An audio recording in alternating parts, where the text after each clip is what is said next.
ഇതാരുടെ വീടാ? അമ്മ വാ. അമ്മേ, കേശു, ഇതെന്റെ വീടാ. തൽക്കാലം അമ്മയ്ക്ക് ഇവിടെ താമസിക്കാം. എന്നെ വല്ല വൃദ്ധസദനത്തിലും കൊണ്ടാക്കിയാ മതി.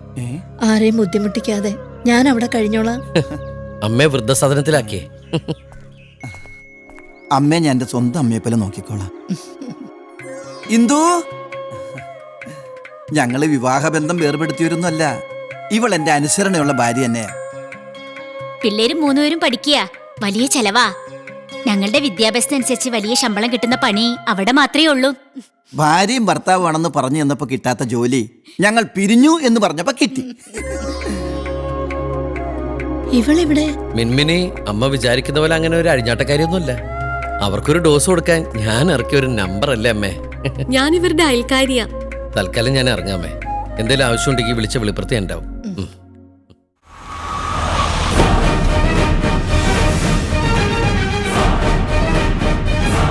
നമസ്കാരം മിസ്റ്റർ പണിക്കർ, നിങ്ങളൊരു തെറ്റ് ചെയ്തു. ഞാൻ നിങ്ങളെ ഡിസ്മിസ് ചെയ്തു. ആ പരിഭവം പണിക്കരുടെ മനസ്സിലുണ്ടോ? ഉണ്ട്. ഇല്ല. എന്തായാലും കഴിഞ്ഞത് കഴിഞ്ഞു. എനിക്കിപ്പോ പണിക്കരുടെ സഹായം ആവശ്യമാണ്. പണിക്കരെ ഞാൻ തിരിച്ചെടുക്കാൻ തീരുമാനിച്ചു. നാട്ടുകാര് കാണുക ശിക്ഷിക്കും, വീട്ടുകാര് കാണുക ക്ഷമിക്കും. സാരമില്ല. ഒരു വക്കീലിന് ആദ്യം വേണ്ടത് തൊലിക്കെട്ടിയല്ലേ? പണിക്കര് കാര്യങ്ങളൊക്കെ അറിഞ്ഞു കാണുമല്ലേ? പിന്നെ അത് അങ്ങാടിപ്പാട്ടല്ലേ? സോറി, അല്ല, അരമന രഹസ്യം എന്നാ ഉദ്ദേശിച്ചത്. പിന്നെ മാഡം, ഇത് വെറും ഒരു ഡൈവോഴ്സ് കേസ് മാത്രമാക്കരുത്. നമുക്ക് അവന്റെ പേരിൽ 4-5 ക്രിമിനൽ കേസ് കൂടി ഫയൽ ചെയ്യാം. ഒരു 4-5 കൊല്ലം അകത്ത് കിടക്കട്ടെ. വിധി വരെ കാത്തിരിക്കാനുള്ള ക്ഷമ എനിക്കില്ല. അവന്റെ കുടുംബം കുളം തോണ്ടണം. അവന്റെ കണ്ണുനീരന്റെ കാൽക്കൽ വീഴണം. അവന് പെങ്ങന്മാരുണ്ടോ? ഒരാളുണ്ട്, ഒറ്റപ്പാലത്ത്. അവിവാഹിതയാണോ? അതെ. ബാക്കി ഞാൻ ഏറ്റു. എങ്ങനെ? നമുക്ക് ഹംസയെ പുറത്തിറക്കണം. ആരാ എന്നെ പുറത്തിറക്കിയത്? ആരാ എനിക്ക് ജാമ്യം എടുത്തത്? ഞാൻ 3 നേരം ഉണ്ട് സുഖമായിട്ട് അകത്ത് കിടക്കുന്നത്. ആർക്കാരാ സഹിക്കാത്തത്? എനിക്കാണ് സഹിക്കാത്തത്. സാർ, എന്തിനാണ് സാർ എന്നെ പുറത്തിറക്കിയത്? നിന്നെ ഒന്ന് കല്യാണം കഴിപ്പിക്കാൻ. അയ്യോ, അതിന് 1 മാസത്തെ പരോളല്ലേ ഉള്ളൂ. മറ്റേ കാര്യങ്ങളൊക്കെ കഴിഞ്ഞ് ശരിക്കൊന്നും ഉണ്ണാനുള്ള സമയം പോലും ഇല്ലല്ലോ. അത് മതി. എന്തായാലും നീ നാളെ നിന്റെ അച്ഛനെയും കൂട്ടി ഒന്ന് ഒറ്റപ്പാലത്ത് വരണം, ഒരു പെണ്ണ് കാണാൻ. അയ്യോ സാർ, എനിക്ക് അച്ഛനില്ല. അച്ഛനില്ലേ? അറിയില്ല എനിക്ക്. ഞാനാണ് നിന്റെ അച്ഛൻ.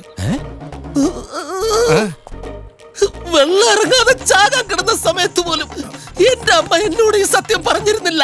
ഞാൻ നിന്റെ അച്ഛനായിട്ട് അഭിനയിക്കാന്നാ പറഞ്ഞ. കുടുംബത്തിൽ പറഞ്ഞ ഒരു പെണ്ണിനെ നിന്നെ കൊണ്ട് കെട്ടിച്ച് അവളുടെ ജീവിതം കുളമാക്കാനുള്ളതിന്റെ കൊട്ടേഷൻ. ഇതാ അഡ്വാൻസ്. ഒരുപാട് തെറ്റിദ്ധരിച്ചു. പിന്നെ വേറൊരു കാര്യം, ഇന്ന് മുതൽ എന്റെ ഭാര്യ നിന്റെ അമ്മ, എന്റെ പെങ്ങൾ നിന്റെ പെങ്ങൾ. അപ്പോൾ ഞാൻ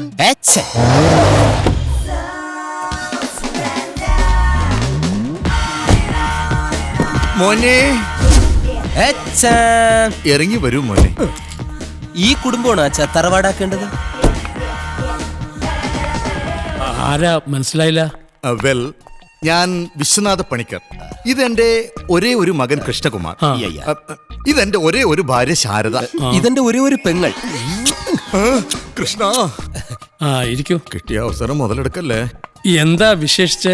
എന്റെ മകൻ കൃഷ്ണകുമാർ എന്നെ പോലെ തന്നെ കോടീശ്വരനായ ഒരു ബിസിനസ്സുകാരനാണ്. ഈ അടുത്ത് ഇവിടെ ഒരു എസ്റ്റേറ്റ് വാങ്ങാൻ പോകുന്ന സമയത്ത് അവൻ യാദൃച്ഛികമായി താങ്കളുടെ മകളെ കണ്ടു. ഇഷ്ടപ്പെട്ടു. ഓ, അപ്പൊ പെണ്ണ് കാണാനാണല്ലേ? പിന്നെ പെൺകുട്ടിയെ ഒന്ന് കണ്ടാൽ കൊള്ളാമായിരുന്നു.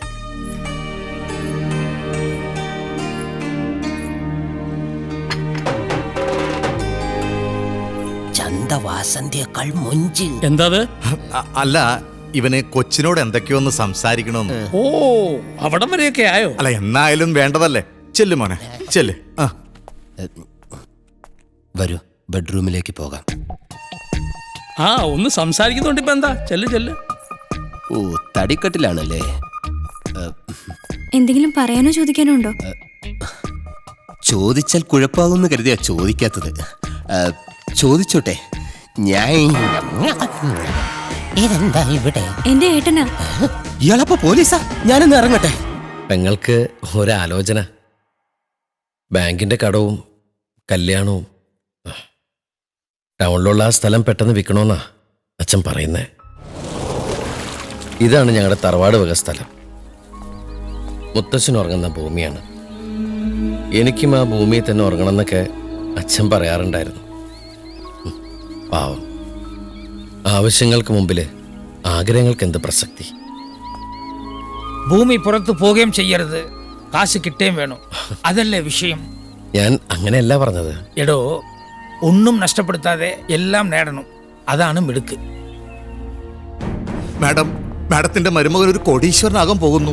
പുത്തൻകരയിൽ കടലിനോട് ചേർന്ന് കിടക്കുന്ന 10 ഏക്കർ സ്ഥലം നിസാര വിലയ്ക്ക് ലേലത്തിൽ പിടിച്ച് കടൽ വെള്ളം സംഭരിച്ച് ശുദ്ധീകരിച്ച് കുടിവെള്ളമാക്കുന്ന ഫാക്ടറി തുടങ്ങാൻ പോകുന്നു. ഏതോ ദുബായ് ഗ്രൂപ്പുമായുള്ള പാർട്ണർഷിപ്പ് ഡീലാണ് പോലും. ആര് പറഞ്ഞു? ഞാനൊരു സൗഹൃദ സംഭാഷണ വേളയിൽ മാഡത്തിന്റെ അംഗീകൃത ഭർത്താവിന്റെ വായിൽ നിന്ന് വീണ് കിട്ടിയതാ. ശനിയാഴ്ച ആ സ്ഥലത്തിന്റെ അവകാശ തർക്കമാണ് ലേലത്തിലെത്തിച്ചത്. ആ ഭൂമി അവന് കിട്ടരുത്. എന്ത് വില കൊടുത്തും നമുക്കത് പിടിച്ചെടുക്കണം. ഓക്കെ. ലേലസംഖ്യ ഉറപ്പിച്ചാൽ ലേലത്തുക മുഴുവനും പണമായി തന്നെ കൈമാറേണ്ടതാകുന്നു. ലേലം തുടങ്ങുകയാണ്. 1 കോടി രൂപ.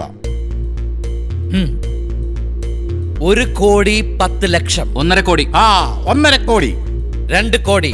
3 കോടി.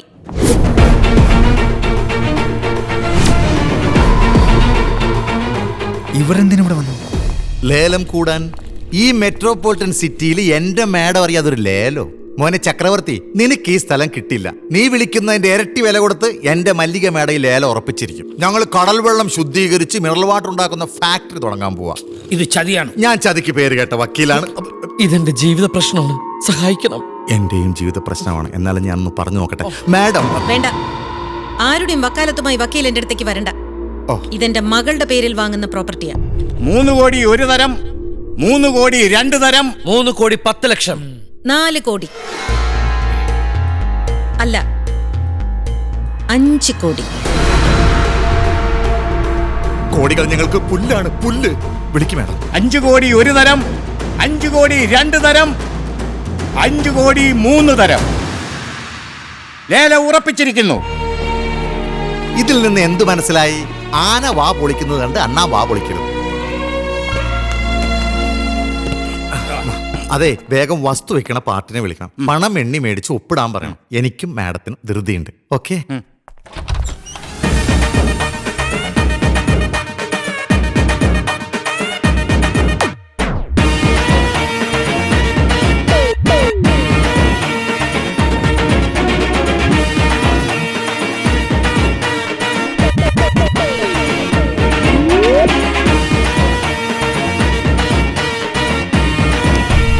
തുക എണ്ണി നോക്കിയ ശേഷം രജിസ്ട്രേഷൻ. രാജാസ് ഗ്രൂപ്പിന്റെ പണമല്ലേ, ഞങ്ങൾക്ക് വിശ്വാസമാണ്. എക്സ്ക്യൂസ് മീ, ഇതെന്റെ അച്ഛന്റെ പേരിലുള്ള ഭൂമിയാ. ഞങ്ങൾ തലകുത്തിന്ന് ശ്രമിച്ചിട്ടും 2 കോടിക്ക് മേൽ മറിയാത്ത ഭൂമിയാ ഈ അങ്കളുടെ കാഞ്ഞ ബുദ്ധിയിൽ 5 കോടി രൂപയ്ക്ക് മറിഞ്ഞത്. അല്ല, മാഡത്തിന്റെ വക്കീലെന്തിയേ? കാള വെറ്റുമെന്ന് കേൾക്കുമ്പോ കുഞ്ഞുടുപ്പും ബേബി സോപ്പും മേടിക്കാൻ ഓടുന്ന വക്കീല് നല്ല പണിയാ കൊടുത്ത അല്ലങ്ങളെ. മിസ്റ്റർ മരുമകൻ, മുത്തച്ഛൻ ഉറങ്ങുന്ന ഭൂമി ഇനി നിങ്ങൾക്ക് നഷ്ടപ്പെടില്ല. എന്റെ മകളുടെ പേരിൽ രജിസ്റ്റർ ആയ ഈ ഭൂമിയുടെ യഥാർത്ഥ അവകാശി നീ തന്നെയാ. ഹസ്ബൻഡ് അല്ലേ ഹസ്ബൻഡ്. രാജാസ് ഗ്രൂപ്പിന് വിറ്റ ചരിത്രമില്ല, വാങ്ങിയ ചരിത്രമേ ഉള്ളൂ.